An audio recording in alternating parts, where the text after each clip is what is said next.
Protests here at the council building turned violent ahead of a crucial vote, bartenders and servers brawling over a bill that would change how they're paid.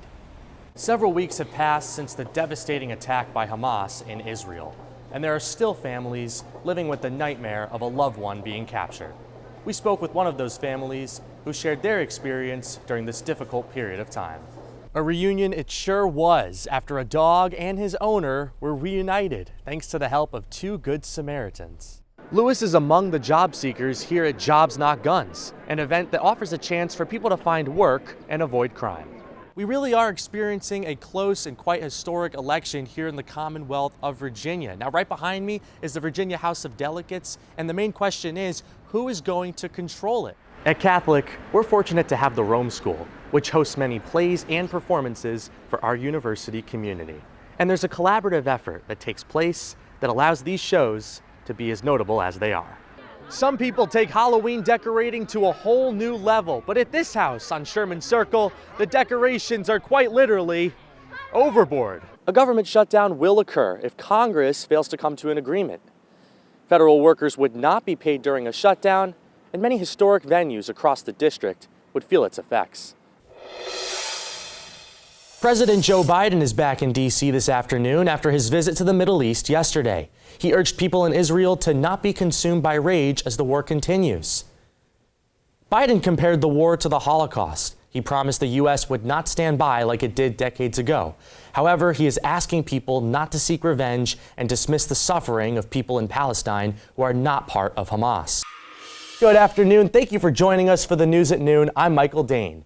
A ceasefire demonstration outside the Democratic National Committee headquarters led to a clash between protesters and police. Several Democratic representatives and candidates were inside the building for a campaign reception yesterday when the confrontation happened. In Virginia, the Commonwealth Transportation Board is working to reduce congestion around the Fairfax County Parkway and Pope's Head Road.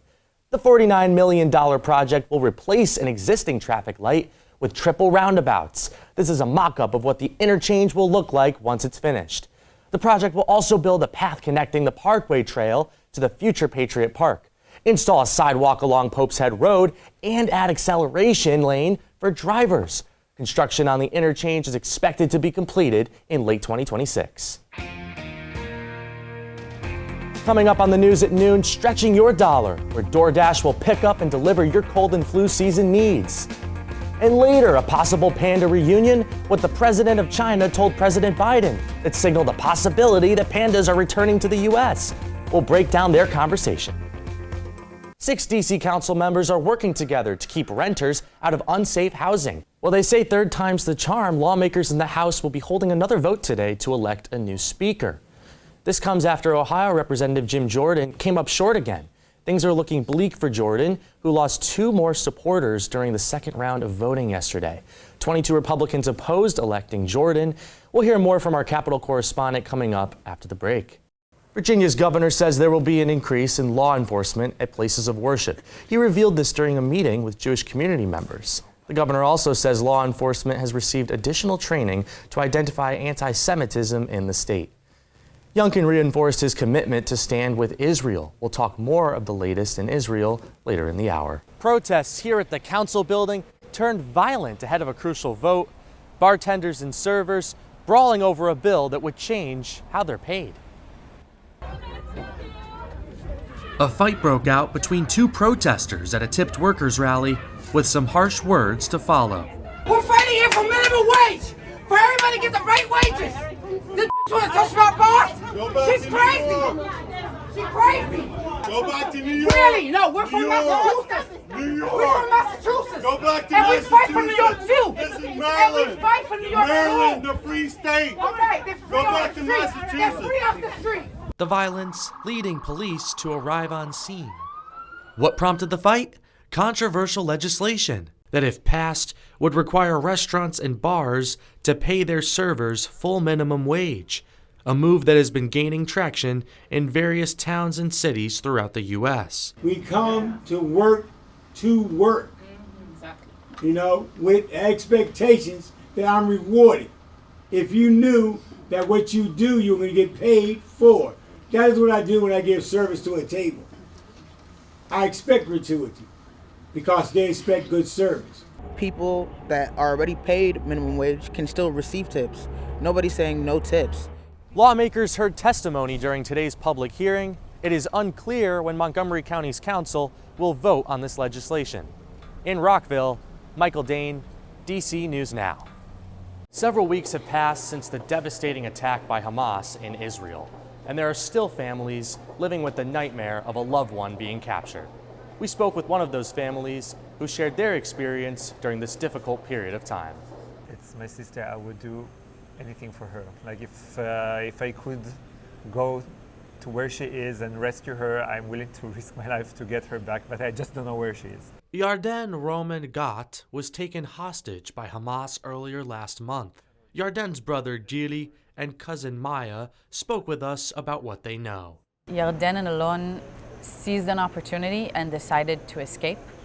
They jumped out of the moving car, Yarden holding Geffen in her hands, and they started running with the terrorists shooting at them. She gave Geffen to her husband, Alon, so he could carry her and run faster, which he did. When it got dark enough, he made his way back to the kibbutz, where he met armed forces and was able to call us and let us know what had happened. I went there in order to talk with our troops and recommend them or push them to go and search for my sister. Unfortunately, after extensive searches, the trackers that were with us came to the firm conclusion that she was recaptured and taken into Gaza. Gili and Maya are seeking help from the United States in rescuing Yarden. The thought that someone can come into my cousin's home and just take her and her child, it really creates a sense of explaining how unsafe we are and how we must deal with this issue. If she could hear you right now,